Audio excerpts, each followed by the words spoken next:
I'm one man, but I do not stand alone for the inspiration of one dream that cause a ripple that all will know.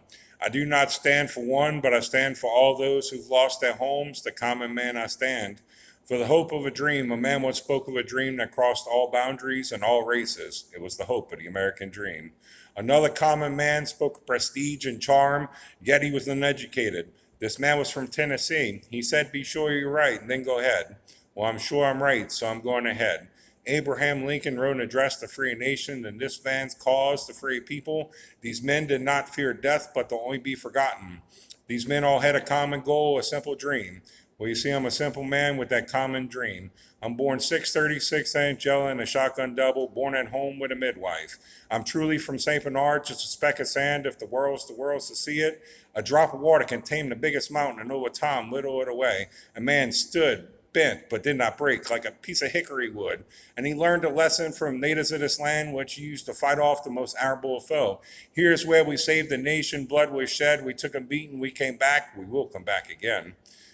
My grandmother spoke with a time not so long ago, a time of disarray, when many of our nation's people lost their homes to famine and misfortune.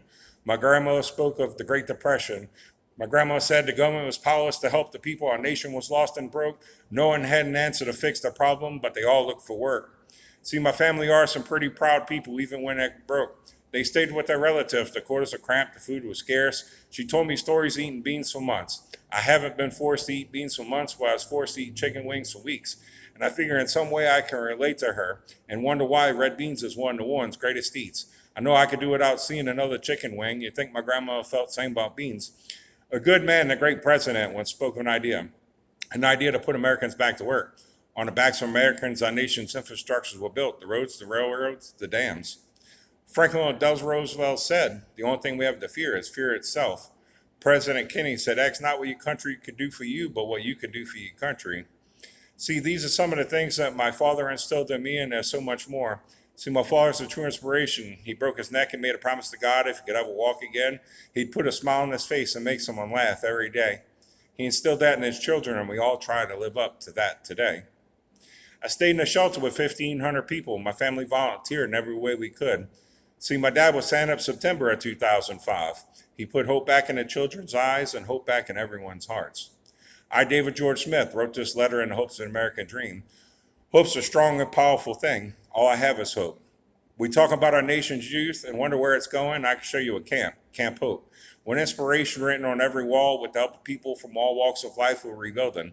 These people are all proud to call themselves Americans. We're losing funding and Camp Hope is moving and many camps are closing, but I still have hope that these things will not be forgotten. Levees crumble and now bridges fall. I see more crime and poverty. Let's say let's get to work because we as Americans can no longer afford to sleep anymore. If not for New Orleans or Minnesota, then what for?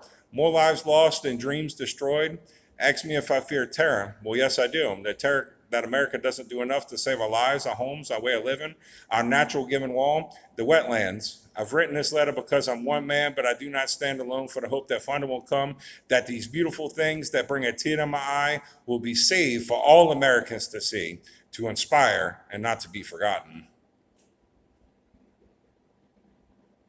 That's right, right off the top of my head with my eyes closed. When you write something from the heart, it's there forever. Those words, I wrote at 22 years old, and they still have meaning today. So let that be a lesson to you. Words are powerful, and you can change the world with just a few words and kindness in your heart. I walked from St. Bernard to Baton Rouge for that cause that I believed in. I hopped on a plane on Mardi Gras Day, was an advocate in Washington, D.C. And you know that dropout, that eighth grade graduate, spoke in the halls of Congress and had a voice that was heard.